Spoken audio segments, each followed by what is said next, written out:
sent a message by somebody where they are saying people are dropping dead.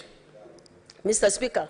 I'm giving you the... Mr. Speaker, I was given 2 minutes, and Senator Cherargei should give me time to finish. No. Actually, Mr. Speaker.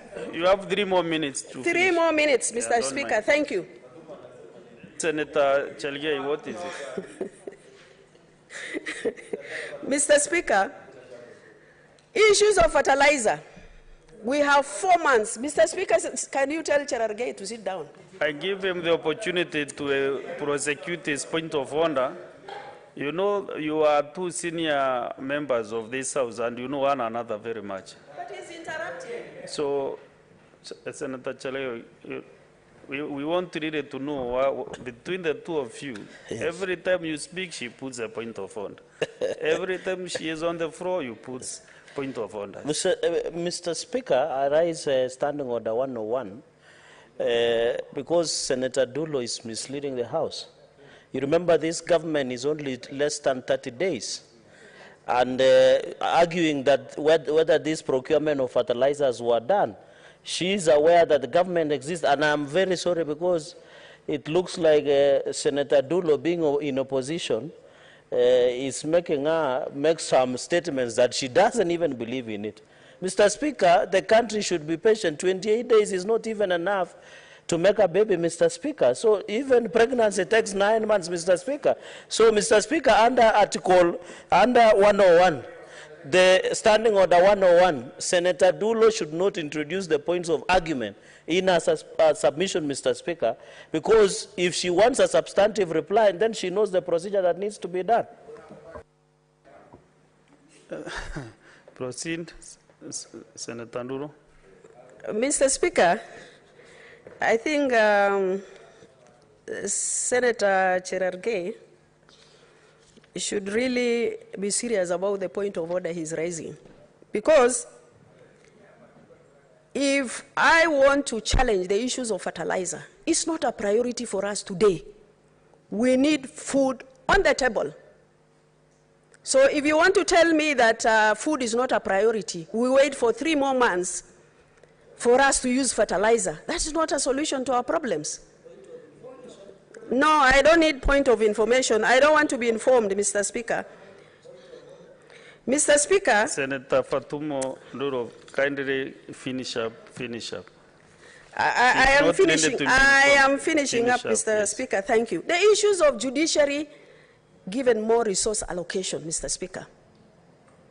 For me, that is not a priority. What I would have expected the president to do is to increase county government budgetary allocation from 15 to 35% or 40%. That is where we need that money. It's not in judiciary. Judiciary, in as much as we say they are fighting corruption, they are the most corrupt in this country, and I dare say that. Mr. Speaker, from the statement of the president, when he says that he has increased resource to judiciary, and I'm sad to say this. The other day, we've seen judges queuing with us, receiving the president. This is not the institution. The institution is at the High Court judiciary. For the last 10 years I've been in this house, I've never seen CJ coming and queuing with us. What does that mean? What do Kenyans say about that? On top of that, they are given increased resource allocation. It's a question mark that we need to ask ourselves. And Kenyans are saying, Mr. Speaker, I am finishing. Mr. Speaker. I am finishing, Mr. Speaker. Your time is up, Senator Duro. Kindly, your time is up. Mr. Speaker. Your time is up. Okay, let us, next is... Mr. Speaker, I am concluding. And Senator Cherargei and Senator Kinyua, allow me to finish.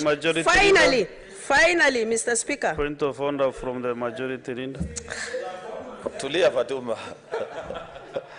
Mr. Speaker, I'd wish to understand Senator Fatuma Dulo's line of thinking.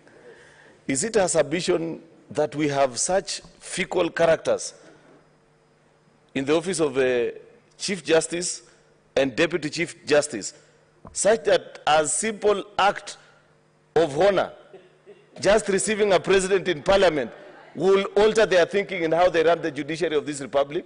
secondly, Mr. Speaker, is it also her submission that we shouldn't, as Parliament, team up with the executive in increasing funding to the judiciary so that there is access to justice, including in our own county of Isiolo, where when we went for a campaign, the residents of Isiolo were pleading that they need a high court or even a court of appeal built in our county. How are we going to achieve that if their senator is here on the floor saying that we shouldn't increase the allocation to the judiciary? I want to understand that, Mr. Speaker.